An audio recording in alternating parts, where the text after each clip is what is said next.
Nakamamangha ang hardin ng mga bulaklak sa gitna ng disyerto. Patok na pasyalan ngayon sa Dubai. Silipin po natin ang Miracle Garden sa Balitang Ox na Ox ni Maha Morales.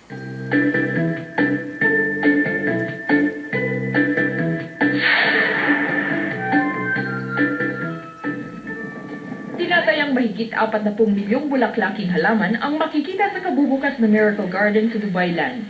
Petunia at geranium ang mayabong na nakatanim. Maituturing ng milagro nga ito sa gitna ng disyerto. Pagpasok sa hardin ay tatambad ang mga makukulay na pyramids at mga burol na puno ng bulaklak. May mga arkong parang pang Flores de Mayo. Kakaiba. Kakaiba siya dito. Ngayon ko lang na-experience. Buhay na buhay ang mga bulaklak sa naglalakihang decorative jars. Sobrang saya kasi ang ganda eh. Yung bulaklak niya, yung style niya, ang ganda talaga. Wala akong makita sa ibang lugar, kundi dito lang. Nakahilera ang wall-to-wall ng mga bulaklak na pumapalibot sa hardin. Maging mga sasakyan na nakadisplay ay puno ng bulaklak. Isa sa mga atraksyon ng parke, ang mga nakabiting payong na paboritong kuna ng litrato ng mga namamasyal.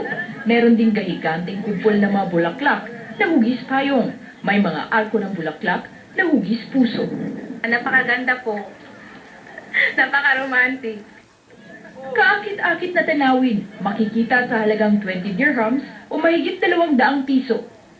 Maganda. Na-amaze kami sa ang ganda ng design. Sulit talaga ang ano namin dito pagbisita.